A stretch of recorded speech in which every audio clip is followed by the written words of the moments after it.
100% patient diabetes থেকে মুক্ত হয়েছে। 100%? আমরা 12টা ব্যাচ শেষ করেছি। 12টা ব্যাচে মোট কতজন থাকতে পারে? ধরেন 15 জন করে হলো। শরীরের সবচেয়ে উপকারী জিনিসটাকে বলা হচ্ছে রোগ। কেন? কোলেস্টেরল। আচ্ছা। Can you lower my pain 10%? I said not only 10%, in 3 days your pain is going to go down to 70%.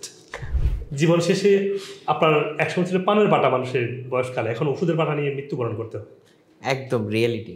আমাদের এটা ডক্টরও চায় না। তুমি না স্টেম সেল করো, স্টেম সেল কি আমার ছেলে লম্বা হবে? সেটা একদম শর্ট, সে বয়স 14 হয়ে গেছে, দেখতে মনে হয় 7 বছর। স্টেম সেল দিয়েছে একটা, তার 3 ইঞ্চি গ্রো করেছে। নবী ইসলাম খাওয়াটা চিবিয়ে খেতেন।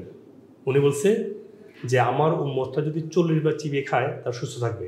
আচ্ছা, সায়েন্স তাই প্রমাণ করছে যে বিশাল ভয়াবহতা এখান থেকে একটা মুক্তি পাওয়া সম্ভব যদি আমরা যে এই ফাংশনাল মেডিসিনটাকে আমাদের দেশে ইন্ট্রোডিউস করি আরও বেশি করে।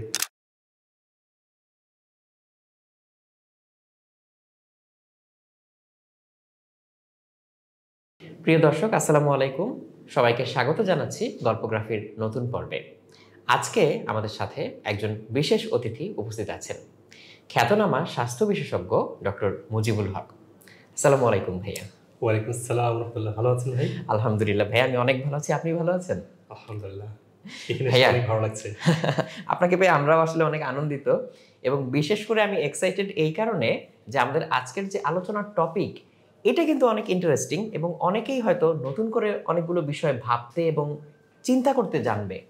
তার কারণ আমি যদি এমনিতে র্যান্ডমলি কাউকে জিজ্ঞেস করি যে আচ্ছা ডায়াবেটিস কি ভালো করা সম্ভব, অনেকে হয়তো বলবে যে কোয়াইট ইম্পসিবল, যে এটা তো কখনো সম্ভবই না, এরকম তো শুনিনি। কিংবা আমি যদি বলি যে অটিজম থেকে, বিশেষ কোনো ধরনের অটিজম থেকে কি মুক্তি পাওয়া সম্ভব, এটাতেও কিন্তু অনেকে বলবে যে না, এটা কিভাবে সম্ভব। কিংবা সেতি বা ভিটিলিগোর মতো রোগ, এটা যে ট্রিট করা যায় বা সহজে ট্রিট করা সম্ভব, এরকম কিন্তু অনেকের হচ্ছে খুব ক্লিয়ার আইডিয়া নেই।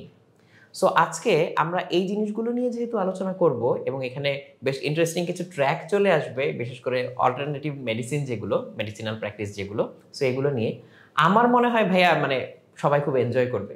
এবং আমি নিজে খুব এক্সাইটেড, কারণ এই বিষয়গুলো নিয়ে হচ্ছে আমিও হালকা হালকা শুনেছি, খুব যে আমি এটা নিয়ে খুব ঘাটাঘাটি করেছি কিংবা জানি এরকম কিন্তু কিছু না। কাজে এই জিনিসটা আমার নিজের জন্যও নতুন, এই জন্য আমি পার্সোনাল হচ্ছে খুবই এক্সাইটেড। লাইকওয়াইজ।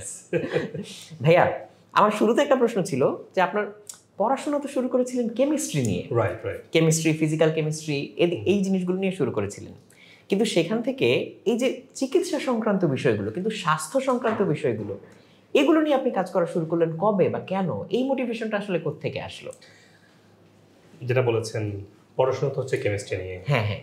তারপরে যখন যুক্তরাষ্ট্রে যাই অর্গানিক কেমিস্ট্রি, যেটা বলা হয় মেডিসিনাল কেমিস্ট্রি সেকশন নিয়ে পিএইচডি করি। তো ডক্টরেট শেষ করার পরে যখন পোস্ট ডক্টরেট করি মেডিসিনের উপরে, হ্যাঁ, তখন দেখতে পাচ্ছিলাম যে আমরা যে রিসার্চগুলো করছি মেডিসিনে, তার সাথে বাস্তবের অ্যাপ্লিকেশনে মিল পাচ্ছি না। আচ্ছা, মেডিকেল যে প্রটোকল এটার সাথে মিলে না। এটা একটা দিক। সেকেন্ড দিক হচ্ছে আমি যখন ডক্টরেট করি, মানে পিএইচডি সেকেন্ড ইয়ার থাকা অবস্থায় আমি অসুস্থ হয়ে পড়ি। এটা বলে ফার্স্ট অসুস্থ হয়ে হচ্ছে রিউমেটয়েড আর্থ্রাইটিস। আচ্ছা আচ্ছা। রিউমেটয়েড আর্থ্রাইটিসটা হচ্ছে একটা জয়েন্ট ইনফ্লামেশন, বিকজ এটা ইমিউন সিস্টেম জয়েন্টকে অ্যাটাক করে, জয়েন্টগুলোকে উইক করে ফেলে এবং ইনফ্লামেট করে এবং সোলেন হয়, এবং হচ্ছে যে এটা স্প্রেড করে একে একে ডিফারেন্ট অটোইমিউন রোগ তৈরি হয়। তো স্বাভাবিকভাবেই আমাদের ইন্স্যুরেন্স থাকে, ফ্রি ট্রিটমেন্ট, ওষুধ নিচ্ছি। দেখেন আমার চুলগুলো পড়ে গেছে, আমার বাবার বয়স 95, ওনার এখন চুল আছে, আমার চুল পড়ে গেছে। খুব পাওয়ারফুল মেডিসিন নিতে হয়েছিল আমাকে। তো ওষুধ খাচ্ছি, রোগ বাড়তেছে, ডক্টরেট শেষ করি, পোস্ট ডক্টরেট করি, আমার কিন্তু রোগ বাড়ছে, অনেকগুলার রোগ। প্রতি একদিন পর পর আমাকে শট নিতে হতো। আচ্ছা, প্লাস উইকলি হিমায়রা একটা বায়োলজিক ড্রাগস, মানে দ্যাট ইজ নো এন্ড আর কি। যখন পোস্ট ডক করার পাশাপাশি আমি অ্যাজ এ প্রফেসর হিসেবে জয়েন করি university of হিউস্টনে।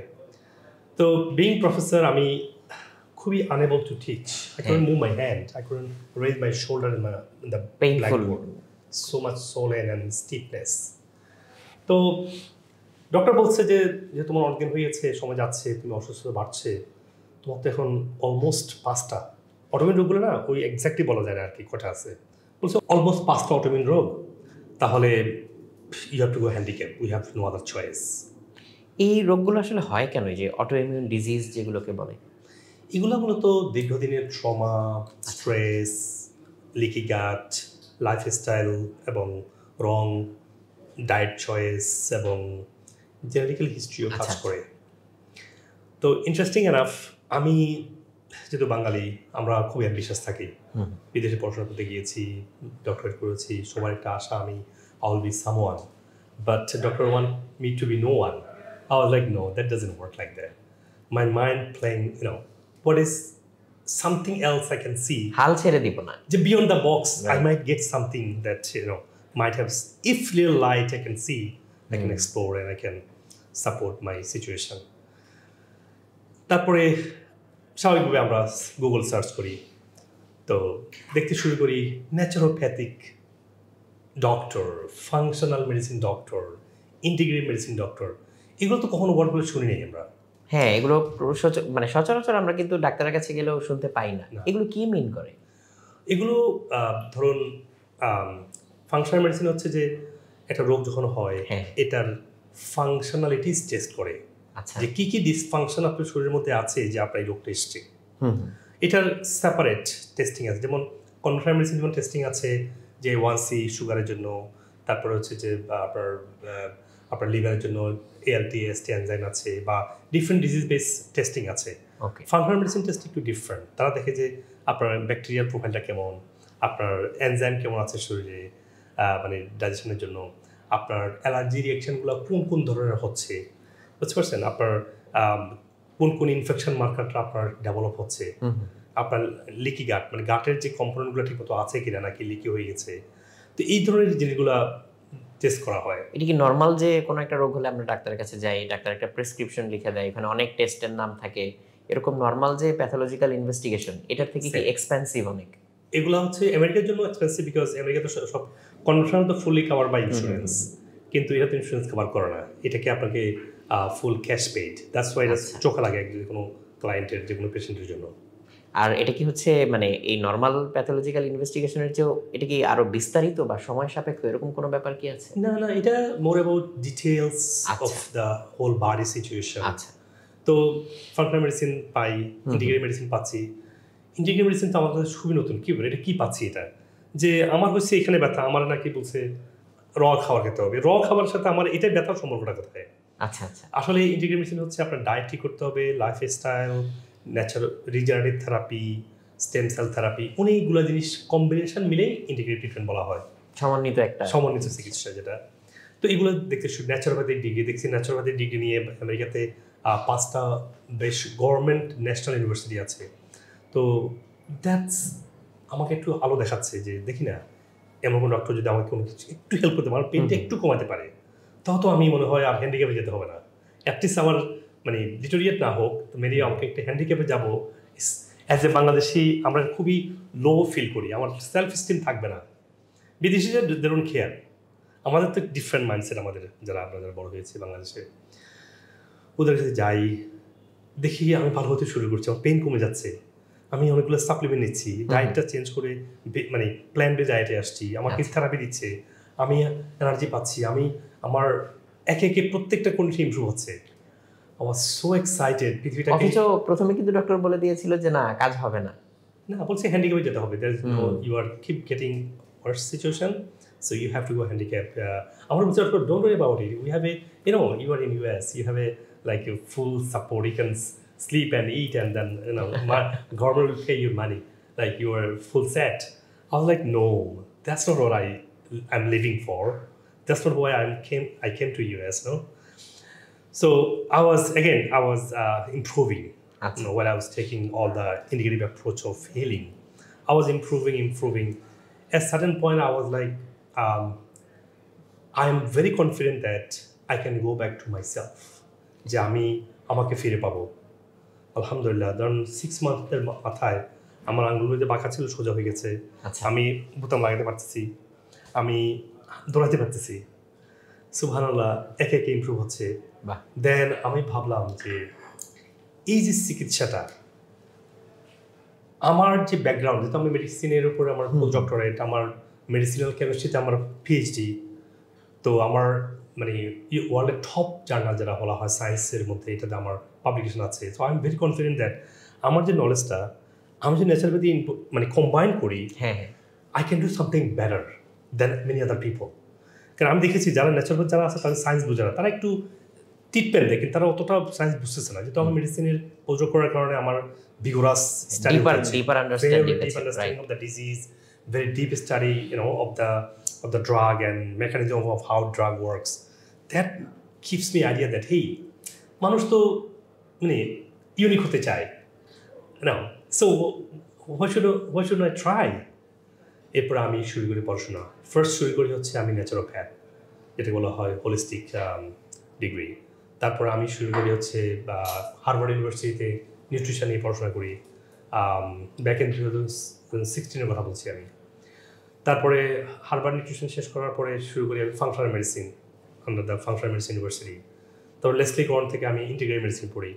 It gives me so much confidence that I can navigate any situation of the human body. And যেটা আপনি আজকে দেখছেন আমাকে ফিক্স করে না।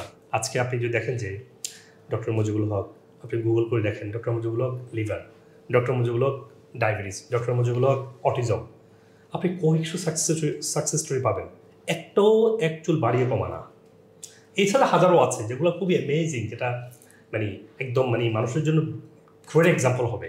এরকম কয়েকটা যদি আমরা একটু শুনতে পেতাম। আমি এখানে এসেছি, দুদিন আগে আসলাম ঢাকাতে।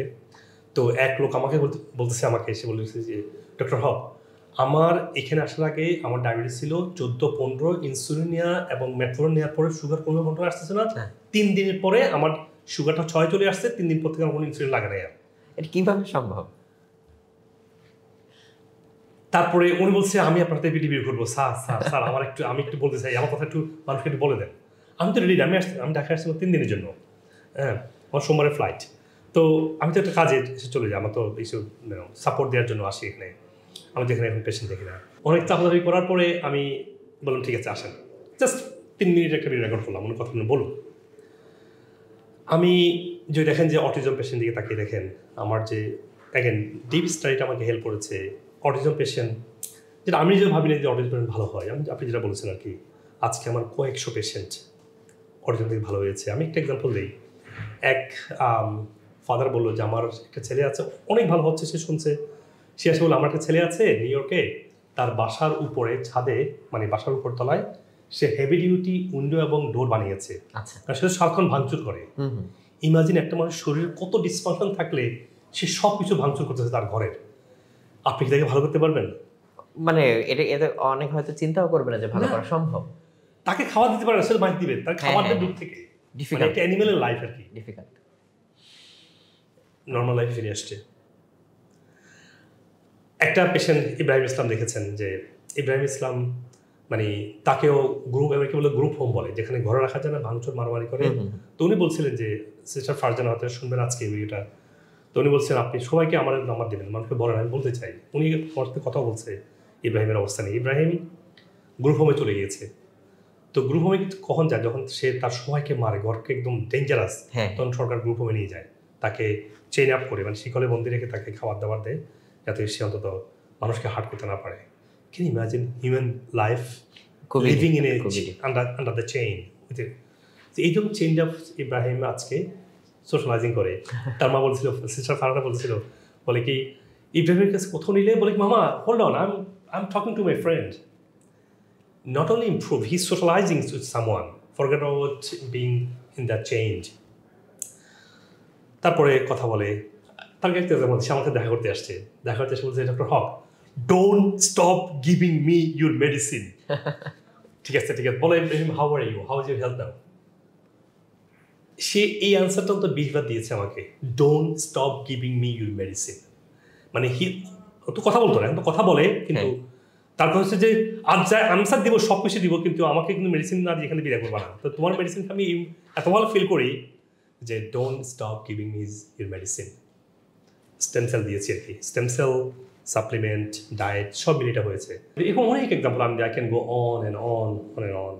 আপনি ডায়াবেটিস পেশেন্ট যদি দেখেন, হাজার এক্সাম্পল আছে। বিটিলাইগো পেশেন্ট তো আমরা যদি এটা অভিশাপ মনে করতাম, ইটস নট এ অভিশাপ, it's all about microbiota imbalance. আচ্ছা, যখন আমাদের শরীরে 50 ট্রিলিয়ন কোষ নিয়ে আমাদের শরীর তৈরি, তার থেকে 10 গুণ বেশি ব্যাকটেরিয়াল কোষ বাস করে আমাদের শরীরে। 10 টাইমস বেশি। ধরেন আপনার শরীরে, ধরেন রাতুল ভাইয়ের শরীরে 50 ট্রিলিয়ন কোষ আপনি তৈরি, তাহলে আপনার 500 ট্রিলিয়ন ব্যাকটেরিয়া আপনার শরীরে বাস করে, এবং তার 90% হচ্ছে আমাদের অন্ত্রে, আমাদের আমাদের ইন্টেস্টাইনে, পেটের ভিতরে লোয়ার ইন্টেস্টাইনের মধ্যে। তারা আমাদের ভাইটামিন তৈরি করা, খাবার থেকে ভাইটামিন কনভার্সন করা, তারা আমাদের খাবারটাকে মেটাবলাইজ করা, তারা আমাদের খাবারটাকে ডাইজেস্ট হওয়ার পরে ফিসেস আকারে স্টুল আকারে কনভার্সন করা, তারা আমাদের ব্রেনের জন্য নিউরো ট্রান্সমিটার তৈরি করা। মনে রাখবেন আপনাদের পেটের সমস্যা হবে, ব্রেন সমস্যা হবে, দেখবেন গাট ব্রেন কানেকশন। তো এই যে ব্যাকটেরিয়াগুলো যখন ব্যালেন্স হয়, তখন আমাদের স্কিনে যে মেলানোসিস প্রক্রিয়া, মানে যে কারণে স্কিন কালার, এই যে ব্রাউন কালার থাকবে না, মেলানোসাইটগুলো কাজ করবে না, তাহলে মেলানোসিস বন্ধ হয়ে যাবে যখন আপনার মাইক্রোবায়োটা কাজ করবে না। আচ্ছা, মাইক্রোবায়োটাকে ব্যালেন্স করে দিই। আর দীর্ঘদিন মাইক্রোবায়োটা ইমব্যালেন্সের কারণে শরীরে পুষ্টির অভাব হয়, ওই পুষ্টি তো কনভার্সন হয় মোস্টলি ওদের মাধ্যমে। যখন এটা হয় না, আমরা পুষ্টিটাকে রিস্টোর করে দিই, আমরা মাইক্রোবায়োটাকে ব্যালেন্স করি। It's not nothing miracle, it's like a science we apply. That's the functional medicine. See, ধরেন একটা মানুষের 5 জনের ভিটিলিগো হলো বা সেটি হলো, 5 জনের 5 কারণ হতে পারে। কারো স্ট্রেস ট্রমা থেকে ইমব্যালেন্স হয়েছে, কারো ব্যাকটেরিয়া ইমব্যালেন্স হয়েছে, কারো মানে পুষ্টি রং খাবার খেতে খেতে হয়। তো মোস্টলি মাইক্রোবায়োটা ইমব্যালেন্স হয় এন্ড অফ দ্য ডে। তো ভালো হচ্ছে এগুলো, আপনি দেখেন মানে শতটা এক্সাম্পল আছে, 2-4টা না।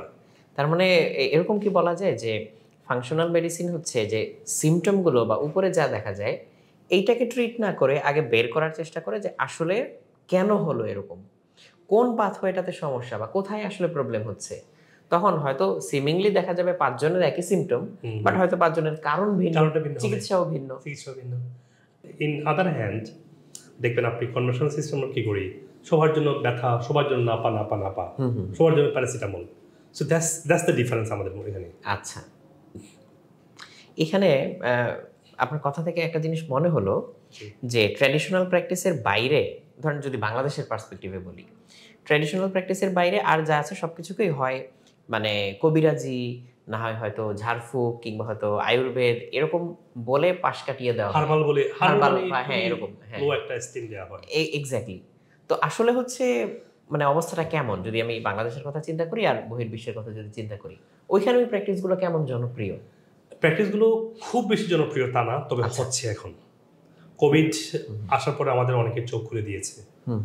যখন আমরা দেখেছি কোভিড আসার পরে আমাদের সমাধান ছিল আমাদের গরম পানির সেক নেওয়া, ভ্যাপ নেওয়া, আমাদের স্পাইস মশলা ছিল আমাদের ট্রিটমেন্ট, সবাই বুঝে গেছে। Then people started looking beyond the box, what if this work, that works, and that really works, and that's what it is. আপনি দেখবেন আমেরিকাতে প্রত্যেকটা স্ট্রিটে কারোপ্র্যাকটিক দেখবেন, আকুপাংশার দেখবেন, ন্যাচুরোপ্যাথিক দেখবেন। সমস্যা হচ্ছে এক জায়গাতে, যেহেতু এটা ইন্স্যুরেন্স ফান্ড করে না, আপনাকে ক্যাশ পে করতে হয়। তো ক্যাশ পে করতে গিয়ে অনেক কষ্ট হয়, যার কারণে এই বিজনেসগুলো সবই surviving. It's not a $1 million. একটা ডক্টর যেমন মাস শেষে $1 মিলিয়ন ইনকাম করতেছে আমেরিকাতে, এটা আমরা $1 মিলিয়ন আর্ন করি না, আমরা উই জাস্ট সার্ভাইভিং বিজনেস। আমাদের মধ্যে যারা আছে, যারা আমি মোস্টলি ন্যাচারোপ্যাথ, বাট আমি পড়াশোনা হচ্ছে এক্সপার্টিস, আমার ডিগ্রিগুলো হচ্ছে ফাংশনাল মেডিসিন এবং ইন্টিগ্রেটিভ মেডিসিন নিয়ে। আর কারোপ্র্যাকটিকটাও জনপ্রিয়, অনেক সবারই অ্যাডজাস্টমেন্ট করতে হয়, but it's not a huge money making because insurance pay করে না। এবং ইন্টারেস্টিংলি ন্যাচারোপ্যাথটা ভেরি মাচ স্প্রেডেড। আমেরিকাতে 19টা স্টেটে, আমি বলছি 21টা স্টেটে ন্যাচারোপ্যাথকে লাইসেন্স দেওয়া হয়েছে অ্যাজ এ প্রাইমারি কেয়ার। যেমন একজন জিপি যেমন দেখতে পারবে, পিসিপি বলে আমেরিকাতে, জিপি বলে মনে হয় ইউকে এবং অস্ট্রেলিয়াতে। পিসিপির মতো তারা পিসিপি হতে পারে 21টা স্টেটে। এখানে একটু আবার বিপত্তি আছে। বিপত্তিটা হচ্ছে একজন পিসিপি তার পুরো ফিটা ইন্স্যুরেন্স থেকে পাচ্ছে। একজন ন্যাচারোপ্যাথিক পিসিপি হইলে সে ছোট্ট একটা অংশ পায়। They still struggling, they don't have like a full support পায় না। যার কারণে এগুলো একটু পিছিয়ে আছে, but now it's growing, it's like establish. এবং বিল ক্লিন্টন আসার পরে প্রথম ন্যাচারোপ্যাথির জন্য ফান্ডিং শুরু করে, একটা বড় $24 মিলিয়ন ফান্ডিং দিয়ে প্রথম। তারপরে এই ফান্ডিংটা কন্টিনিউ হওয়ার কারণে এখন এটা নিয়ে অনেক রিসার্চ হচ্ছে। আপনি যদি দেখেন যে গুগলে গিয়ে দেখেন যে ইনফ্লামেশনের জন্য ওমেগার রিসার্চ কি, আপনি মোর দ্যান 8,000 আর্টিকেল পাবেন। আচ্ছা, more than 8,000।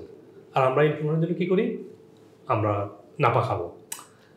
It's proven, you don't have to eat. Napa তো এটা প্যাথোইকে ব্লক করছে, আমাদের পেইন সিস্টেম মানে অ্যাভিনিউগুলোকে ব্লক করতেছে। ইটস নট হিলিং দ্য না pain or lowering the inflammation, root কজকে দূর করছে না। আর আপনি যদি নাপা নেন, আপনি যদি ওমেগা নেন, ওমেগা কী করবে, যেখানে ইনফ্লামেশন হচ্ছে, যে সেল রিজেনারেশনের সমস্যা হচ্ছে, সেলটাকে রিগ্রো করে দেবে। মানে একটা সেল যখন তৈরি হয়, যেন আপনার রাতুল ভাইকে আপনি আগে বলেছেন আপনার শরীর 50 মিলিয়ন কোষ দিয়ে তৈরি। প্রতিটা কোষের স্ট্রাকচার হচ্ছে যে প্রোটিন, মিনারেল এবং ফ্যাট। মানে ফ্যাট মানে হচ্ছে এখানে ওমেগা, আর কি আমি সিনোনিমস আকারে বলছি। যখন আপনার শরীরে ওমেগা ডেফিসিয়েন্সি হয়েছে, ওই সেলটা struggling to survive, struggling to regenerate, যখন ওমেগা দিবেন, ওই ওমেগা এটি সেলটাকে আবার রিজেনারেশনে হেল্প করবে। ওমেগার আবার স্ট্রেট এটাকে ইনফ্লামেশন কমায়, আবার সেলটা রিগ্রো করতে সাহায্য করে। তার রিয়েল হিলিংটা হচ্ছে, আমি এটা বুঝাচ্ছি আর কি, ওমেগার মাধ্যমে। কিন্তু আপনি যদি নাপা খান, প্যারাসিটামল খান, তাহলে কী হবে, আপনার এটার প্যাথোয়েটা ব্লক করছেন, পেন প্যাথোয়েটা, কিন্তু আপনি কিন্তু প্রবলেমটা কিন্তু সলভ করেন নাই। তার মানে বডির যে নিজস্ব একটা মেকানিজম আছে, ওই মেকানিজমটা যাতে হচ্ছে ঠিকমতো ফাংশন করতে পারে, সেই জন্য হচ্ছে এই জিনিসগুলো দিয়ে হেল্প করা হয়। কারেক্ট। আচ্ছা ভাইয়া, কাইরোপ্র্যাকটিক অ্যাডজাস্টমেন্টের কথা যেটা বললেন, কিংবা হচ্ছে আকুপাংচারের কথা বললেন, তারপর আমরা হিজামার কথাও শুনে থাকি। সো এগুলো নিয়ে মানুষের মধ্যে কিন্তু অনেক কনফিউশন আছে, অনেক হয়তো মিসকনসেপশন আছে। আবার অনেকে বলেন যে না, এগুলো আসলে হচ্ছে ইফেক্টিভ কিছু না, হয়তো মাম্বো জাম্বো এরকম। সো এইটার আসলে হচ্ছে ভিত্তিটা কি, বা এই জিনিসগুলো কি আসলে সায়েন্টিফিক্যালি হচ্ছে প্রুভেন? আপনার এক্সপেরিয়েন্স কি বলে যে কেন উপকারটা হয়, আর এটার যে বদনামটা আছে সেটাই বা কেন? কেউ কি হচ্ছে এই নামগুলো ইউজ করে হয়তো ম্যাল প্র্যাকটিস করে বা প্রতারণা করে, এরকমও কি আছে কিনা? Very much. আমি খুবই দুঃখের সাথে জানাচ্ছি যে বাংলাদেশে প্রচুর আকুপাংশা দিয়ে শুই পুরানো হচ্ছে, এবং হাতে গোনা কয়েকজন ছাড়া বাকি সবারই কোনো ধরনের প্রাতিষ্ঠানিক কোনো এডুকেশন নাই। তাহলে তো রিস্কিও বটে। এটা রিস্কিও বটে। তো এটা খুবই স্যাড বাংলাদেশের মধ্যে গভর্নমেন্ট যেটাকে উদ্যোগ না নেয়। এই যে এত আকুপাংশার, কারণ কোনো ডিগ্রি নাই, কোনো ক্রেডেনশিয়াল নাই, কী করছে তারা কোনো আকুপাংশার আন্ডারে দেখছে বা কাজ করছে, এখন প্র্যাকটিস করে। ইমাজিন একজন ইঞ্জিনিয়ারকে দেখে সে ইঞ্জিনিয়ারিং করতে পারবে, বাড়ি বানাতে পারবে? দেখা তাই হচ্ছে এখন। আর মানে ওই যে হার্বাল বলছে, হার্বালের মতো আর কি, যে হার্বাল কোথাও লতা পাতা এখন বিক্রি, আমি হার্বাল ডক্টর, এমন কাছে হয়ে গেছে আর কি। তো বাংলাদেশে তো আসলে কোনো রেগুলেশন নেই, যার কারণে সঠিক ডক্টরও কাজ করছে না। তবে এখন যেটা হচ্ছে, গবেষণা হচ্ছে, আমাদের বাংলাদেশে অনেক ডক্টর এই ফাংশনাল মেডিসিন ডিগ্রি বাংলাদেশে বসে আমেরিকা থেকে নিচ্ছে। আর এখন কোভিড-19 পর থেকে ন্যাচারোপ্যাথিক, ফাংশনাল মেডিসিন, ইন্ডিকেটিভ, এই সবগুলো এডুকেশান এখন অনলাইন হয়ে গেছে। ইভেন মানে মেডিকেল একটা কোর্স আছে যেটা ইন পার্সন করতে, মানে বডিকে ওপেন করা আর কি, বলে ক্যারিভাল ল্যাব বলে। ইভেন ক্যারিভাল ল্যাবগুলো আজকে ভার্চুয়ালি করে ফেলছে, যার কারণে পৃথিবীর যে কোনো জায়গা থেকে বসে যদি বাংলাদেশের ডক্টররা এটা নিয়ে কাজ করে, দেশকে সোনায় ফুলে দিতে পারবে। দেশের স্বাস্থ্য ব্যবস্থার যে বিশাল ভয়াবহতা, এখান থেকে একটা মুক্তি পাওয়া সম্ভব যদি আমরা যে এই ফাংশনাল মেডিসিনটাকে আমাদের দেশে ইন্ট্রোডিউস করি আরও বেশি করে। আমি চেষ্টা করছি, আমি কদিন পর ডক্টরদেরকে ট্রেন করছি। লাকিলি আমার কাছে সারা বাংলাদেশ থেকে ডক্টররা আসে, চিটাগং মেডিকেল থেকে, দূর থেকেও আসে, আমরা যখন আসি। তো এটার আরও প্রসার দরকার, আরও ডক্টররা আমেরিকা থেকে ট্রেন হওয়া দরকার, তাহলে সম্ভব যে বাংলাদেশে মেডিসিনের পাশাপাশি এই কমপ্লিট হিলিং প্রসেসটা আসতে পারে। আমি বলছি কনভেনশনাল মেডিসিন দরকার আছে, কিন্তু প্রত্যেকটাই দরকার আছে। আপনি যখন ইনফেকশন হবে আপনাকে অ্যান্টিবায়োটিক লাগবে, আপনি যখন সিভিয়ার পেইন হবে আপনাকে স্টেরয়েড লাগবে, আপনি যখন মানে অটোইমিউন ডিজিজ এমন পর্যায়ে চলে আপনার বায়োলজিস্ট লাগবে, আপনি আঘাত পেয়েছেন, আপনাকে নাপা খেতে হবে ওই সময়, মাস্ট এটা। কিন্তু এরপরে কি, আপনার ডায়াবেটিস হলো, আপনি মেটফর্মিন খেয়ে কন্ট্রোল করলেন, কিন্তু ডায়াবেটিস ভালো তো হতে হবে, সেটাই। মেটফর্মিন তো ভালো হবে না, ডাক্তার আপনাকে বলে দিচ্ছে আপনার ভালো হবে না। কিন্তু আমাদের এটা হচ্ছে, আমরা দেখি যে কী কারণে ডায়াবেটিসটা হলো, তার কি লিভার সুগার ধরে রাখতে পারছে না, নাকি তার প্যানক্রিয়াসটা ইনসুলিন তৈরিই করতেছে না, নাকি major metabolic issue plus stress involve. It's works, হাজার হাজার পেশেন্ট ডায়াবেটিসে মুক্ত। আমি একটা ডেটা দিই, আমার ডেটা আমাদের অফিসে আছে, নিয়ে চাইতে পারে। আমাদের 12টা ব্যাচ আমরা আমাদের ওয়েলনেস হোম বলি, আমরা হাসপাতাল বলি না। হাসপাতাল শুনলে কি মনে হয় বলো? হাসপাতাল বলে আমার মাথায় যেটা, সেটা হচ্ছে যে প্রচুর ওষুধের গন্ধ, অনেক হচ্ছে ইকুইপমেন্ট, হয়তো মাস্ক পরে ডাক্তার নার্সরা ঘুরে বেড়াচ্ছে, একটু স্ক্যারি একটা সিচুয়েশন। আমরা বলেছি ওয়েলনেস হোম, আমরা কেবিন সিস্টেম করেছি, আমরা 12টা বের করেছি, 100% পেশেন্ট ডায়াবেটিস থেকে মুক্ত হয়েছে। 100% আমরা 12টা বেচ শেষ করেছি। 12টা ব্যাচে মোট কতজন থাকতে পারে? প্রতি ব্যাচে ধরুন আমাদের 21টা আমাদের কেবিন আছে এই মুহূর্তে। আমাদের হাসপাতালটা হচ্ছে আসলে যদিও যেহেতু কনভার্সন আমাদের হাসপাতাল পারমিশন নিতে হয়েছে, বাট হাসপাতাল পারমিশন নিলেও আমরা এটাকে কেবিন আকারে বেশ মানে অত্যাধুনিক একটা হোটেলের পুরো সার্ভিসটা দিয়ে আমরা 21টা চালু করেছি। 21টা রুম আমাদের কেবিনটা আছে। তো হয়তো 21টা সবসময় ভরা থাকে না, যেহেতু কিছু কম বেশ হয়। তো ধরেন 15 জন করে হলো, তাহলে আমাদের 12টা ব্যাচ, তাহলে তা তো প্রায় 200 জনের মতো। হ্যাঁ, কাছাকাছি। তো এই সাকসেসটা আমরা দেখাতে পেরেছি। আর এটা ছাড়া তো হাজার হাজার পেশেন্ট আছেই। হ্যাঁ, তো আপনি দেখবেন, আপনি আমার একটা ডায়াবেটিস ভিডিও দেখবেন, যে লেখা আছে যে কত আমি চিনি না, শত হাজার না হোক 1700 পেশেন্ট বলে যে আপনার ডায়াবেটিস থেকে আমরা ভালো হয়েছি, এগুলো ফলো করে আমরা সুস্থ হয়েছি, মানে দোয়া করছে মানুষ। আর এই মুহূর্তে একটা বড় ডক্টর কমিউনিটি আমার সাথে কন্ট্যাক্ট করে যে তারা পড়তে চায়, শিখতে চায়, আবার অনেকেই ভুলও বুঝে। তো আশা করি এটার নলেজ যখন আমরা স্প্রেড হবে তখন এটা ভুল বুঝে চলে যাবে। যে কোনো কিছু যখন প্রথম আসে তখন একটা অংশ এটা বুঝে, একটা অংশ বুঝে না। তো না বুঝলে একটা স্বভাবত একটা টেন্ডেন্সি আছে আমাদের অ্যাজ এ হিউম্যান বিং, যেটা মনে হয় রাইট না। তো আলহামদুলিল্লাহ আমাদের পেশেন্টদের যে সাকসেসটা এটাকে প্রমাণ করে দিচ্ছে যে আমার নিজের জীবন থেকে আসা, যে আমার ওন এক্সপিরিয়েন্স থেকে আমার যে শিখা, এবং আমি প্রমাণ করে দেখাতে পেরেছি যে ইট রিয়েলি ওয়ার্কস। আপনি দেখেন অটোইমিউন রোগগুলো, আমি একটা পেশেন্ট এক্সাম্পল বলি। পেশেন্টটা ফাইব্রোমাইলজিয়া, লুপাস, আইবিডি, উনি আমেরিকান, নিউ ইয়র্কের, উনি সিঙ্গাপুর, ইন্ডিয়া, ইভেন কোরিয়াতে গিয়ে 2 মাস থেকে আসছে। সারা পৃথিবী ঘুরে কেমনি আমাকে পেয়ে গেল। আমাকে এসে বললো যে আমি কি সত্যি ভালো হবো, আপনার এই ধরনের অটোমিউনগুলো ভালো হচ্ছে। সুবহানাল্লাহ। আজকে আমি তাকে দেখতেও গিয়েছি সুস্থ হওয়ার পরে, কারণ আমাদের টেক্সাসে আমাদের ভার্চুয়ালি কন্ট্যাক্ট করেছে, সুস্থ হয়েছে, এখন সে কাজে ফিরে গিয়েছে, এবং তার আবার সন্তানদেরকে টেক কেয়ার করছে, একদম স্বাভাবিক লাইফ। আমি একটা এক্সাম্পল আপনাকে বলি। একটা ডক্টর ব্র্যান্ডি, জানেন ডক্টর ব্র্যান্ডি হচ্ছে এক মেডিকেল ডক্টর, তার হাজব্যান্ডও আমার ডক্টর ক্যাব্রিও। তো ব্র্যান্ডি ক্যাব্রিও উনি বলছেন যে ডক্টর হক, তুমি তো বেশ সাকসেসফুল ফাংশনাল মেডিসিনে, আমার যে লাইম ডিজিজ, আমি পৃথিবীর অনেক দেশে গিয়েছি, you are my 15th doctor that I tried, but I want to try one more time. Can you lower my pain 10%? I said, not only 10%, in 3 days, your pain is going to go down to 70%. She said, no, I don't need that. Just do something for me.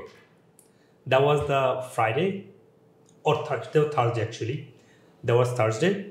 She Monday she বললো আমার pain almost 70% কমে গিয়েছে। কারণ Lyme disease যেটা করে আমাদের পুরো ফ্যালপিক এই রিজিয়নটাকেই ইনফেক্টেড করে ফেলে। আচ্ছা, লাইম ডিজিজ। এবং আমার এক ফাংশনাল মেডিসিনের আমার এক প্রফেসর, যেখানে আমি পড়াশোনা করেছি, আমাদের প্রফেসর মারা গিয়েছে লাইম ডিজিজে। উনি এই লাইনে পরে আসছে, কিন্তু লাইম ডিজিজ ওনাকে এত ঘায়েল করে ফেলেছিল, উনি সুস্থ হতে পারে নাই। তো ব্র্যান্ডি এখন 100% সুস্থ, তার সাথে অনেকগুলো ইন্টারভিউ আছে। সে তার মাকে নিয়ে আসছে পরে, তার ছেলে বড় হচ্ছিল না, তো আশা বললো, তুমি না স্টেম সেল করো, স্টেম সেল কি আমার ছেলে লম্বা হবে? সেটা একদম শর্ট, সে বয়স 14 হয়ে গেছে, দেখতে মনে হয় 7 বছর। তার হাজব্যান্ড তো আবার হি ওন এ মেডিকেল ফ্যাসিলিটি, তার হাজব্যান্ড ডক্টর। সে বলে কি আমার হাজব্যান্ড বেশি করতে চায় না, সে তো অনেক ডক্টর নিয়ে কাজ করে, ডক্টররা বলে মেডিসিন স্টেম সেল নতুন এখন রিসার্চে আছে, এটা কাজ হবে। It was really hard for me to convince her that it really works. And then stem cell দিয়েছে একটা, তার 3 ইঞ্চি গ্রো করেছে, তো এবং আর কিছু সমস্যা দিলে ভালো হয়েছে। তো এই ধরনের এক্সাম্পল আমার কাছে অনেক, দেশে বিদেশে, ওয়ার্ল্ড ওয়াইড, সোশ্যাল মিডিয়ার কারণে এগুলো সারা ওয়ার্ল্ডে ছড়িয়ে যায়। তো গল্পটা শুধু আমার গল্প আজকে বলছি না, এরকম গল্প বলে আজকে রাত চলে যাবে, মানে যেগুলো একদম গ্রাউন্ড ব্রেকিং স্টোরি, যেগুলো একবারে মানে মানে মাথা ঘুরে যাবে আপনার এগুলো বললে। কারণ আপনারা যদি দেখেন যে 39 ইঞ্চ ফাইব্রয়েড, শিঙ্ক হয়ে গেছে উইথিন মাসের মধ্যে, ছোট মানে টেনিস বল পর্যন্ত চলে আসছে, এগুলো তো সার্জারি ছাড়া ভালো হয় না। আপনি দেখেন আমি গত 1 মাস আগে কথা বলি, এক পেশেন্ট আসছে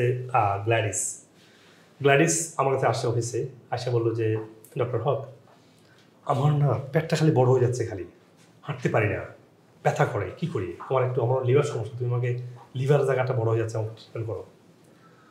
তো তখন তাকে বললাম যে আমার ফাংশনাল মেডিসিন আমরা টাং দেখে কিছু বুঝতে পারি, টাং দেখে বুঝতে পারি রোগটা কোন জায়গায় আছে, কী হচ্ছে। টাঙের আমাদের এক একটা সেকশন অফ দ্য টাং এক একটা রোগকে নির্দেশ করে, এক একটা কালার একটা রোগকে নির্দেশ করে, আবার ডিফারেন্ট ডেপোজিট কিছু রোগের ইন্ডিকেশান নির্দেশ করে। তখন তাকে যখন দেখলাম যে she has all the cancer sign, আচ্ছা, বললাম যে না গ্ল্যাডিস, তুমি you have to go to diagnosis, check your CA number and then all the scanning the whole abdomen. She has shouted to her, I have a stage 4 endometrial cancer spread to liver and pancreas, and it's a very advanced stage. সে আবার গ্ল্যাডিসটা আবার American হলেও সে তার origin কিন্তু Mexican একটা অংশ আবার ন্যাচারোপ্যাথ follow করে, আপনার জানেন না। সে বলে না, I don't want to go chemo. I'm no, if you don't do chemo I can take care of you. এরপরে আমরা কনভিন্স করলাম, কেমন শুরু করেছে। এখন আমার পাশাপাশি আমার ন্যাচারোপ্যাথিক সাপ্লিমেন্ট আর ডায়েটারি মডিফিকেশান, ওজন থেরাপি, আকুপাঙ্ক সবই করতেছিল, একদম ডেডিকেটেড। তারপরে আবার স্টেম সেল নিয়েছে। আমি স্টেম সেল ক্যান্সার পেশেন্ট থেকে সুস্থ হওয়ার পরে দিতে হয়, আচ্ছা, কারণ ভেরি ম্যাস সিচুয়েশনে স্টেম সেল দেওয়া যায় না, পরে স্টেম সেল দিয়েছে তাকে। তো সে আসছে, এখন 1 বছর পরে সে আসে আমার পিছিয়ে করতেছে একটা, এই স্টোরিটা যদি না বলা তো হবে না। আমি তার স্টোরি রেকর্ড করেছি, কি ইমোশনাল স্টোরি তার। সে বলে কি আমি আমার জীবনে ফিরে গিয়েছি, শুধু ক্যান্সার থেকে মুক্ত আমি তা না, কারণ ডাক্তার বলে তুমি বাঁচবে না। 2 মাস বলেছিল। I have stage 4 cancer story, I have couple of. আমি বলছি না তার মানে স্টেজ 4 ক্যান্সার আসলে ভালো করে দিতে পারবে, গুণ ব্যাপারটা। স্টেজ 4 মানে they are kind of out of track, কিন্তু কেউ সার্ভাইভ করেছে আমার হাতে। স্টেজ 3 অনেক সার্ভাইভ করেছে। তো বাংলাদেশে ওই ধরনের থেরাপিগুলো আবার কম। আমাদের একটা থেরাপি আছে আইপিটি বলে, এগুলো বাংলাদেশে নাই, এবার কিন্তু এগুলো আমি অ্যাপ্লাই করতে পারি। তো মানে আমার গল্পটা থেকে আমার যে শিক্ষা হচ্ছে যে আই ওয়াজ রেজিলিয়েন্ট, যে I want get back to my self, and I did, and I want help other people. এবং বাংলাদেশে আমাকে যখন বিভিন্ন শোতে ইনভাইট করলো, কোভিড থেকে আমরা কিন্তু অনলাইন শুরু করি, আমি জানতাম না অনলাইন। ইউটিউবের চ্যানেল আছে, কিন্তু আমরা তখন আমাদের কেমিস্ট্রির ক্লাস লেকচারগুলো ইউটিউবে পাবলিশ করতাম ফর স্টুডেন্টস। পরে এখন তো হেলথের ভিডিও পাবলিশ করি। যাই হোক, তো আমাকে অনেক শোতে ইনভাইট করেছে এখানে। তখন তো কোভিডের সময় আমাকে আবার, যদি আমেরিকা ছিলাম, আমাকে বিভিন্ন টিভি চ্যানেলগুলো ইনভাইট করতো রাত্রিবেলায়। রাত মানে এখানকার দিন তো আমার তো রাত হতো। তো এইভাবে বাংলাদেশে আমি এক্সপোজ হই। তারপরে বাংলাদেশে আমি একটা উইন্ডো চালু করি, ডাক্তারদেরকে হায়ার করি, ট্রেন করতে শুরু করি। আজকে 5 বছর পরে আজকে আমেরিকান ওয়েলনেস সেন্টার, যেটা সারা বাংলাদেশ ছেড়ে হাজার মানুষ সেবা পাচ্ছে। It's like a amazing. মানে আমি একটা পার্সন আজকে যেখানে কেমিস্ট্রি প্রফেসর ছিলাম, সেখানে আজকে আমি ওয়েলনেস গুরু হয়ে গেলাম। I didn't want to be like that. God made me there. Maybe Allah wants me to serving His servants. অবশ্যই। ভাইয়া, এই জিনিসটা নিয়ে কিভাবে কাজ করেন, যে এই যে মানুষকে কিংবা হচ্ছে ডক্টর কমিউনিটির মধ্যেও অ্যাকসেপ্টেন্সটা কেমন, যে অ্যাকসেপ্টেন্সটাকে বাড়ানোর জন্য হচ্ছে কিভাবে কাজ করেন? কারণ এই ইনফরমেশনগুলো একে তো হচ্ছে রেডিলি অ্যাভেইলেবল না, আবার হচ্ছে সবাই হয়তো সবসময় সব কিছু যে ভেরিফাই করবে বা এগুলো হচ্ছে ঘেটে ঘুটে দেখবে, এরকম হয়তো পাওয়া যায় না, খুব কঠিন, যেহেতু হচ্ছে রেফারেন্স পাওয়া যায় খুব কম। তো এই জায়গাটা নিয়ে আসলে কিভাবে কাজ করছেন, জিনিসটা যাতে আরো ওয়াইড স্প্রেড হয়, আরো মানুষ এটা সম্পর্কে জানতে পারে? এটা ভেরি টাফ একটা ম্যাটার, বুঝছেন? আচ্ছা, কারণ একটা ডক্টর তার দীর্ঘদিনের পড়াশোনা শেষ করে সে জবে যখন সে খুব বিজি হয়ে যায়। হ্যাঁ, সবাই তো অসুস্থ, সব হাসপাতালে বিজি, আপনি স্কোয়ার বলেন, যেখানে সব বিজি, সবাই প্রেসারে থাকে, সবাই busy. they need to earn, they need to work hard, they have a family, they have a life. তো এই বাড়ি কি ডক্টররা আর পড়াশোনা করার মতো বাড়তি কিছু দেখাশোনার বোঝার সময় হয় না। এটা একটা hard part. But the good side হচ্ছে, আমি আজকে ডক্টর ইন্টারভিউ করলাম, যেটা আমি আসলে ডক্টর হায়ার করতে হয় ইন্টারভিউ করলাম, যারা আসছে তারা সবাই বলে কি আপনার ভিডিও দেখেছি 2 বছর থেকে, আমি নিজেও উপকার পেয়েছি, আমার ডক্টরকে আমি দেই, আমার ডক্টর গ্রুপে আমি শেয়ার করি, অনেকে উল্টাপাল্টা কমেন্ট করে, আমি তারপরেও দেই, কেউ না কেউ উপকার পায়। উল্টাপাল্টা কমেন্ট তারা করে, তারা বুঝে না, তারা ভাবছে আমরা মেডিসিনের বিরুদ্ধে বা মেডিসিনের বিকল্প না, ওই complementary. You have a blood pressure, you take blood pressure pill, lisinopril or amlodipine, whatever, you take it. But why don't you fix the mineral imbalance, vascular damage, then blood pressure থাকে না। So আমরা হয়তো ওষুধটাই লাগবে না। হ্যাঁ, লাগবে না। আমরা তো মেডিকেলকে মেডিসিন তো দরকার আছে, কিন্তু একটা ডক্টরের গোলটাকে, father of modern medicine Hippocrates বলেছিলেন যে do no harm, that's the first thing of medicine.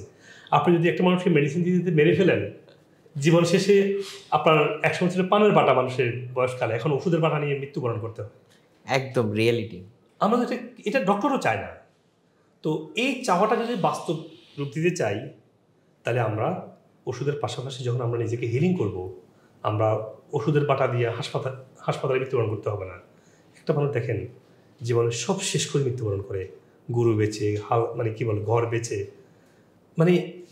নিজের জীবনের সারা জীবনে যেমন একটা ফ্ল্যাট হয়, ওই ফ্ল্যাটটা বিক্রি করি সিঙ্গাপুরকে ক্যান্সার ট্রিটমেন্ট করে, নিজের শেষ জমিটা বিক্রি করে ইন্ডিয়া গিয়ে তার ট্রিটমেন্ট করে আসে, এবং জীবন শেষে মনে হয় যেন আর হি নেভার এক্সিস্টেড, কারণ শুধু সব শেষ করে মৃত্যুবরণ করেছে। আমি পৃথিবী কেন আসছি? আল্লাহ আমাদেরকে পাঠিয়েছে যে খলিফাতুল্লাহ, তাই না? আমরা মানুষকে আল্লাহ বলছি তোমরা আমার শ্রেষ্ঠত্ব ঘোষণা করো, সার্ভ মাই পিপল। রাসূলুল্লাহ বলছেন যে best of you are the one who serve the other people, who are benefiting to other people. But আমরা বয়সকালে we are being burden to other people, not benefiting.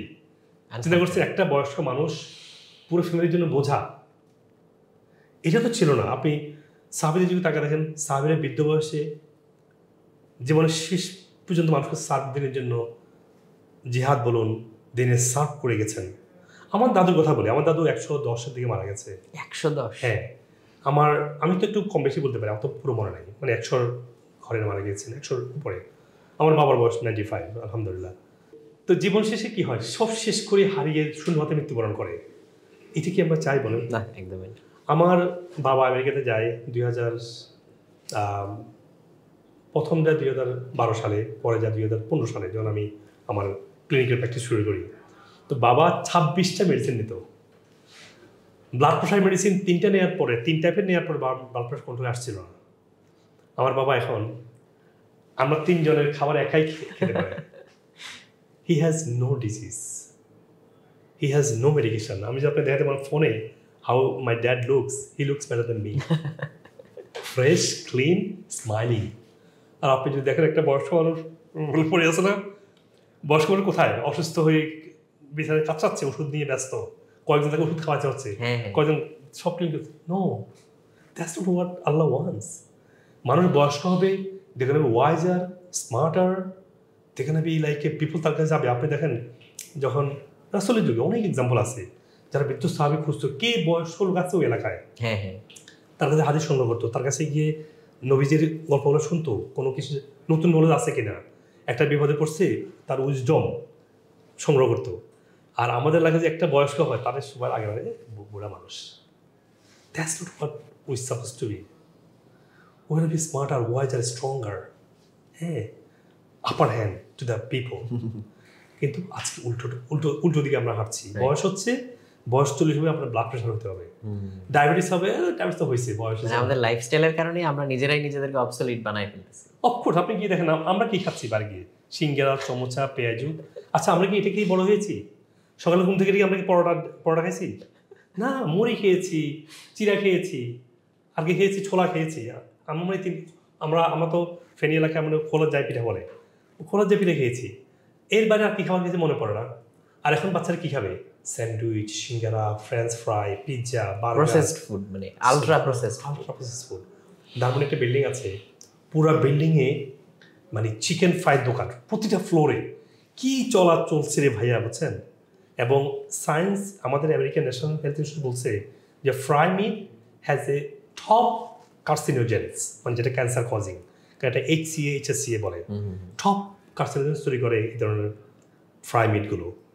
আর আমি আমাদের ফেরিতে আমার খালার বাড়ি গেছি গ্রামে, অনেক ভিতরে, অনেক কষ্ট করে গাড়ি নিয়ে গেছি, উনি গ্রামে ফিরে গেছে, কিছু নেই কোথাও, গিয়ে দেখি একটা জায়গায় পাইছি একটু সুন্দর একটা দোকান, গিয়ে দেখি ওটা ফ্রেঞ্চ ফ্রাইয়ের দোকান, চিকেন ফ্রাইয়ের দোকান।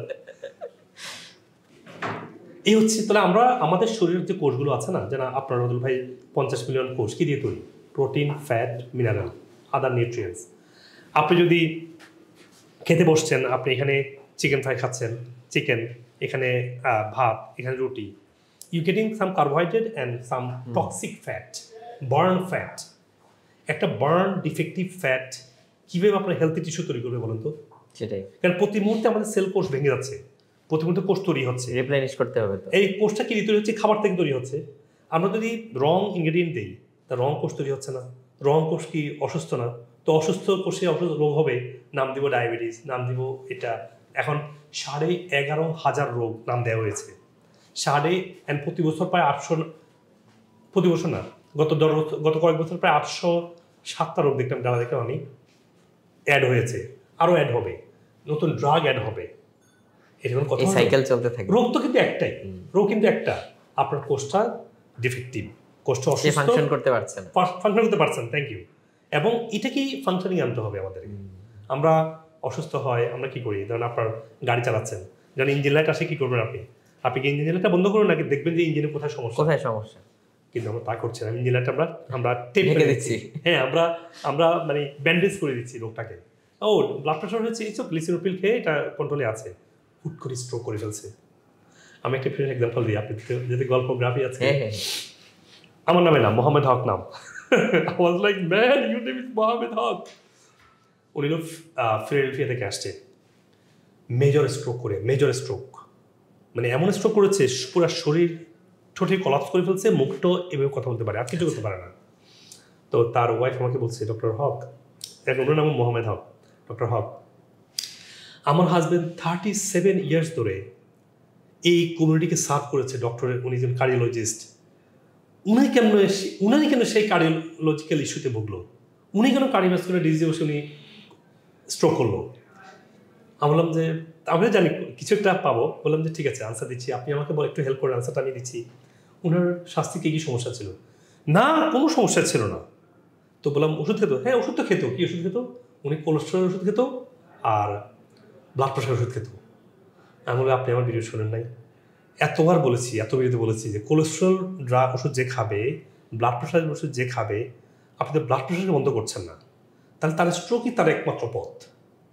যেহেতু আপনি কনস্ট্যান্টলি ড্যামেজ হচ্ছে, রুট যে ফিক্স করছে না, আটারিগুলো আপনার ইনফ্লামেশন বাড়তেছে, থিন হয়ে যাচ্ছে, কিন্তু আপনি ব্লাড প্রেশারকে ওষুধ দিয়ে কন্ট্রোলে রাখছেন, আপনার আটারি হিল করেন নাই, মিনারেল ব্যালেন্স ফিক্স করেন নাই, ইনফ্লামেশন কমান নাই, তো স্ট্রোকে তো সমাধান আপনার হবে।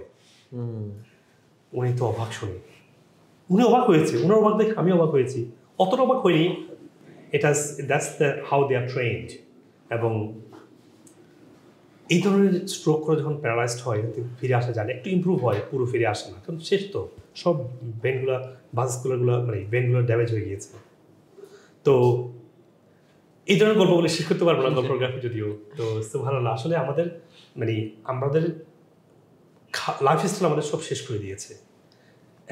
আমার একটা ভিডিও দেখবেন আপনারা, যে একমাত্র শরীরের সবচেয়ে উপকারী জিনিসটাকে বলা হচ্ছে রোগ। সেটা কি জানেন? কেন? কোলেস্টেরল। আচ্ছা, আজকে কোলেস্টেরলকে বলা হচ্ছে একটা ডিজিজ। আল্লাহ সুবহানাহু ওয়া তাআলা আমাদের শরীরটাকে বানিয়েছে, যখনই কোনো সমস্যা, সেখানে বডির সিস্টেম এটাকে গিয়ে প্রোটেক্ট করবে, ফিক্স করার চেষ্টা করে।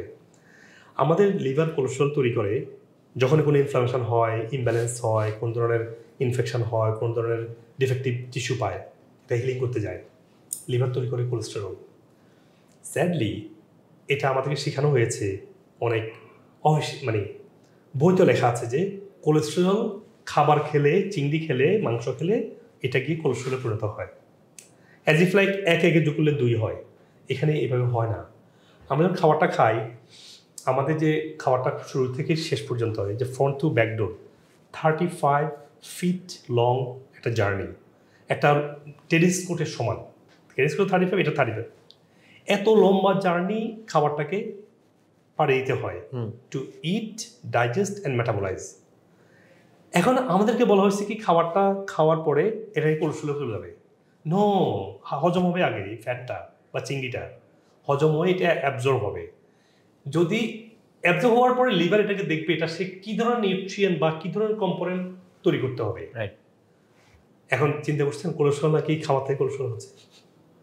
আর কোলেস্ট্রল তৈরি হচ্ছে, কোলেস্ট্রল 80% স্ট্রাকচার হচ্ছে আপনার কার্বোহাইড্রেট থেকে, 20% ফ্যাট থেকে। তাও লিভার তৈরি করবে এটা যদি মনে করে কোথাও ইমব্যালেন্স আছে, যেমন আপনার হার্টে ইমব্যালেন্স বা কোথাও ইনফ্লামেশন, কোলেস্ট্রল তৈরি করবে। আর আমরা করছি কি, আমরা ওই ফ্যাটি খাবারটা বাদ দিয়ে দিয়েছি। হার্ভার্ড ইউনিভার্সিটি রিসার্চ করেছে চমৎকার, তারা 300 পেশেন্টের উপর গবেষণা করে দেখিয়েছে যে ওই 300 পেশেন্টকে যদি কার্বোহাইড্রেটটা বাদ দিয়ে যদি শুধু হেলদি ফ্যাট দেওয়া হয় এবং প্ল্যান্ট বেসড ডায়েট দেওয়া হয়, তাদের প্রত্যেকেরই উইথিন সার্টেন টাইম তাদের কোলেস্টেরল, ব্লাড প্রেশার এবং কার্ডিওভাস্কুলার ডিজিজ হতে ওয়েট লস সবই কমে আসে। আচ্ছা, আপনি দেখবেন কোথাও খেতে বসলে দেখবেন ওই একটা ফ্যামিলি প্রোগ্রাম খেতে বসছে যে সবাই ডিমের কুসুম বাদ দিয়ে ডিমের 4-5টা খাচ্ছে এবং ডিমের কুসুম সবাই ফেলেছে, আর আমি কুসুম ছাড়া বাকিরা খাচ্ছি না। তো একজন সবাই তো বাকিরা কী করছে, যে প্রশ্ন করলো যে তো এক্স্যাক্টলি উল্টাটা কেন করতেছেন? বললাম যে আমি উল্টা করতেছি কারণ হলো এই আমার তো আপনারা ভাবছেন এটা কোলেস্ট্রল দেখে, আসলে রিসার্চ বলতে ওই ওই কুসুমটা কোলেস্ট্রল কমাবে, কারণ কুসুম তো একটা ওমেগা, এটা ইনফ্লামেশন কমাবে, তার লিভার কোলেস্ট্রল তৈরি করবে না। আর আমি বাইরেটা বাদ দিচ্ছি খারাপ বলে না, এই জন্য যে কারণ এটা যে তেলে ডুবে ডিমটাকে ফ্রাই করা হয়েছে ওই তেলটা তো ডেঞ্জারাস, এটা তো মানুষের তৈরি তেল। আমাদের যে সরিষার তেল বা নারিকেল তেল করা হয়নি, এটা তো বাজারের প্রসেস তেল। তাই ওই সাদা অংশের মধ্যে প্রচুর তেল লেগে আছে, আমি ওইটা খেলে আমার কোলেস্ট্রলটা বাড়বে, আর কুসুমটা খেলে আমার কোলেস্ট্রলটা কমবে। তো এই যে বিশাল একটা গ্যাপ, একটা ভালো কম্পোনেন্টকে আমরা নলেজ গ্যাপ তো বটেই, মানে এখানে সচেতনতার তো অনেক অভাব আছে।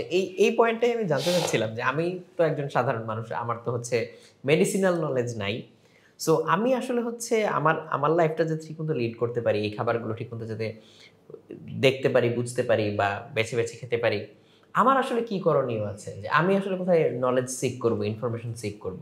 হ্যাঁ, যে আমি অসুস্থ হয়ে গেলে তো আমি ডিরেক্টলি ডাক্তারের কাছেই যাব, প্রফেশনাল শরণাপন্ন হব, বাট এমনিতে তাহলে আমার কি করার আছে একজন মানুষ হিসেবে? একদম, আপনি যখন ঘুম থেকে উঠবেন দেখবেন আপনার অতটা ক্ষুধা লাগে না, কারণ আপনি লেটে খেয়েছেন। নবী সাল্লাল্লাহু আলাইহি ওয়াসাল্লাম এশার পর শুয়ে যেতেন, তাহাজ্জুদের সময় উঠতেন। তো আপনি যদি রাতে লেটে ঘুমান, সকালে ক্ষুধা লাগবে না, রাতে ঘুমিয়ে পড়েন, সকালে আর্লি উঠে নবী সাল্লাল্লাহু আলাইহি ওয়াসাল্লাম কী খেতেন? উনি কিসমিস খেতেন, মধু খেতেন, তারপরে উনি খেজুর খেতেন। That should be the breakfast, simple and easy. নবীজি মদিনার রাস্তায় হাঁটতে বেরোতেন। উনি আজকে শিকাগো মেডিকেল কলেজ দেখিয়েছে যে একটা মানুষ যদি 40 মিনিট ডেলি হাঁটে, তার শরীরে মেজর ডিজিজ থেকে মুক্ত থাকতে পারে। আমরা তাই করি, আমি করার চেষ্টা করি যতই ব্যস্ত হোক। তারপরে হচ্ছে যে আমাদের ঘুম থেকে উঠে আমরা পরোটা, সিঙ্গারা, চমচা যাই, এগুলোর দিকে যাব না। এক সময় হুইট ছিল ভালো, এখন হুইটটা জেনেটিক্যালি মডিফাইড। আচ্ছা, হুইটে যত অ্যাভয়েড করা যায়। সুস্থ মানুষ একটু হুইট খেলে অসুবিধা নাই, অসুস্থ হলে হুইটে বাদ দিতে হবে। লাঞ্চে এসে আমরা কি করবো, আমরা চিকেন খাবো, মাছ খাবো, ভাত খাবো, রুটি খাবো, অথবা কেউ এগুলো না করে দেখেন যে কোনটা আপনার জন্য পুষ্টিকর। আপনার সারাদিনের এতগুলো কোষ রিজেনারেট হবে। এই যে আমরা কথা বলছি 1 ঘন্টা ধরে, আমার এখানে শরীরে প্রায় 10 লক্ষ কোষ তৈরি হয়েছে। আমি দুপুরে কি খেয়েছি তার উপর ডিপেন্ড করছে আমার কোষগুলো হেলদি কোষ তৈরি হয়েছে নাকি ডিফেক্টিভ কোষ তৈরি হয়েছে। তো এই কোষগুলো আমার সুস্থ হতে পারে যখন লাঞ্চ যদি ভালো করি। তো লাঞ্চে কী করবো, সালাদ, ভেজিটেবল, একটু ফ্রুটস রাখবো, মাছ রাখবো, রুটি রাখবো না, রুটিটা আমাদের বেশি খাওয়া হয়, রুটিটা কমায় ফেলতে হবে, ভাত রাখবো। তারপরে হচ্ছে যে মাংসের সমস্যা হচ্ছে মাংস, ডিম এবং দুধ। কারণ কি, এগুলো ফার্মে তৈরি হচ্ছে, ফার্মে প্রচুর স্টেরয়েড দিয়ে দেয়, অ্যান্টিবায়োটিক্স দেয়, তারপর হচ্ছে প্রচুর হেভি মেটাল থাকে। গ্রেনটা হচ্ছে জিএমও গ্রেন দেওয়া হচ্ছে। এই ধরনের ফার্মের তৈরি মাংস, ডিম, দুধ আমরা বাদ দিয়ে দিব, তাহলে আপনার স্বাস্থ্য সেফ। হুইট বাদ দেবো, আপনি সেফ। অনেকে বলে আপনার তাহলে খাবোটা কি? আমরা তো কোনো খাবার খেতে মানা করি না, যেটা নষ্ট করে ফেলছে মানুষ সেটা আমরা খাবো না। আমরা চিকেন খেতে মানা করি, আমরা গরু খেতে মানা করছি না। গরুটা যারা এতগুলো স্টেরয়েড দিয়ে গরুতে স্টেরয়েড এতগুলো খাওয়াতে হয়, তাহলে আপনার শরীরে চলে আসছে দুধের মাধ্যমে। ডেফিনেটলি। তাহলে আমি যদি এগুলো খাই আমার লামস হবে, বামস হবে, আমার টিউমার হবে। কি পরিমাণ টিউমার পেশেন্ট পাই বাংলাদেশে, আমি তো পেশেন্ট দেখি না, ডক্টর আমরা রিপোর্ট দেয়, আনবিলিভেবল।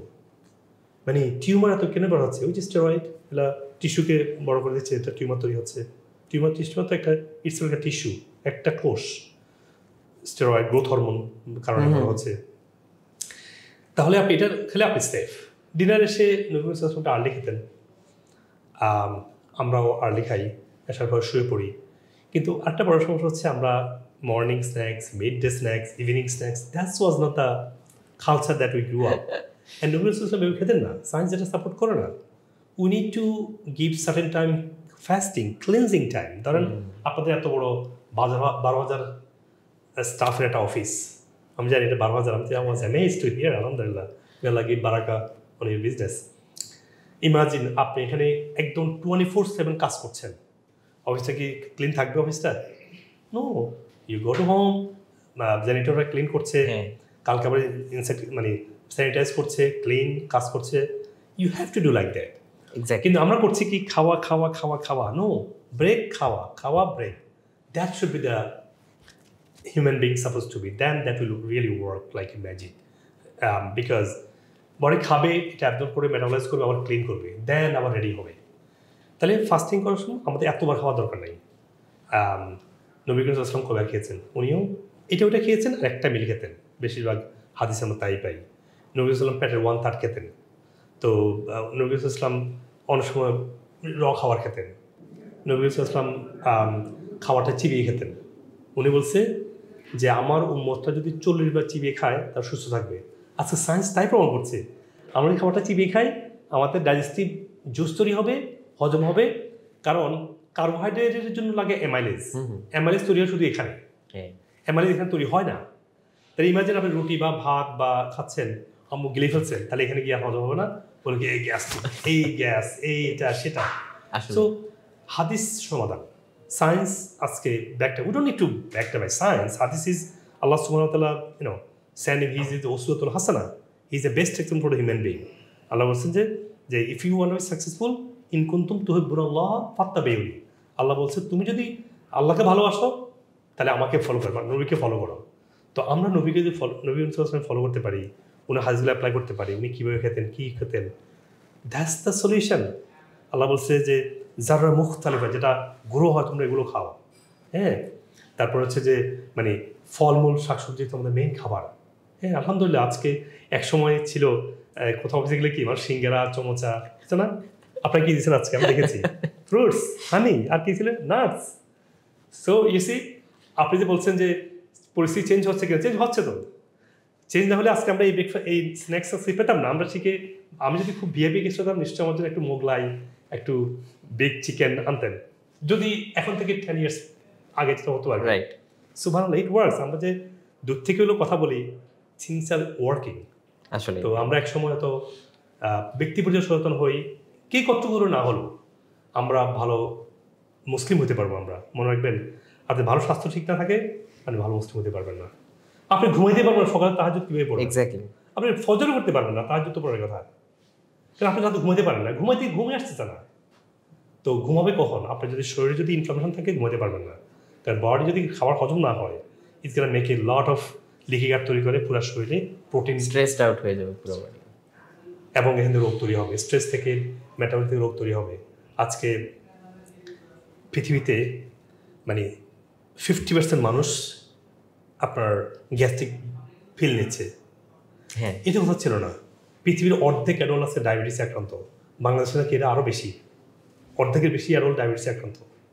এই জন্য আমরা চাই না। আপনি এখন থেকে 2019 সালে কোভিডের আগ মুহূর্তে অটিজম ছিল পৃথিবীতে 161 জনে একজন, এখন 130 জন, এখন 30 জনে একজন।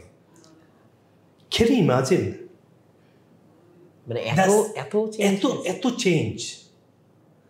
কারণ আপনি দেখেন না, এখন থেকে 10 বছর আগেও আমি যখন 2015 দেশে আসি, ধানমন্ডিতে এতগুলো চিকেন ফ্রাই দোকান ছিল না। এখন পুরো বিল্ডিংয়ে সবগুলো ফ্লোরে চিকেন ফ্রাই খাওয়া হচ্ছে। ওই যে মানুষ বলবে যে এটা তো অনেক মজা লাগে খেতে। এখন মজাতে এটা আমাদের অভ্যাস, আমরা এটাকে টেস্ট থেকে বাট চেঞ্জ হয়ে যায়। মনে রাখবেন আমার একটা ক্লাসে একটা স্টুডেন্ট ছিল, তো সে বললাম যে তোমার, আমি তো বুঝতে পারছি সামথিং গোয়িং অন, বললাম যে do you have any problem, can I help you? তো বলছে no, I am not feeling good. Why you not feeling good? I eat all McDonald, I don't like anything else like by, কালো তো একটু slang বলছে, I don't like anything but McDonald. তো বললাম তো রান্না করো না? বলে no, I don't like cooking, I like McDonald chicken, I can think about beyond my crunchy chicken leg. Okay, well, তো ইমাজিন, সে তো মানুষ, আমি কেন আমার অ্যাভোকাডো সালাদ, আমি কেন আমার গুড কুক ফিশ আমাকে সুদিং করে মজা লাগে, ইটস এ হ্যাবিট, টেস্ট বারটা চেঞ্জ হয়ে যায়, তার সে ক্রাইস্পি লেগ খেতে পারে না। হ্যাঁ, তো that's the situation where it all about practice. আমরা কি ছোটকালে মানুষ কি খাই হেভি ছিল না এখান থেকে 30 বছর আগে? এখন কেন তারা এই খাবার খেয়ে হেভি খাও? It's all about practice. হ্যাঁ, তো আমরা যদি আমরা ডায়েট ঠিক করি, আমরা আবার ফিরে আসতে পারবো। নাহলে আমার মতো আমি একটা স্টোরি বলি, যখন আমেরিকায় প্রথম যাই, খাবার খাবো, কী খাবার খাবো, আমি 4টা বা 5টা খাবার খেতাম। কি? চিকেন, ডিম, দুধ, ডাল এবং সাদা ভাত। তো বাংলাদেশে একটা ডিমের ডজন দাম কত? কয়েকশো টাকা। ওরা পুরো ডিমের ডজন হচ্ছে 50 সেন্টস, পুরো ডজন, পুরো 1 গ্যালন দুধ 1 টাকা, 1 গ্যালন। তো এত সুস্বাদু খাবার আমি খেয়ে ছুঁয়ে কেন? আমি স্পিনাচ পালং শাক কেজি $3, আমি কেন এটা খাবো? কয়েক গুণ বেশি দাম।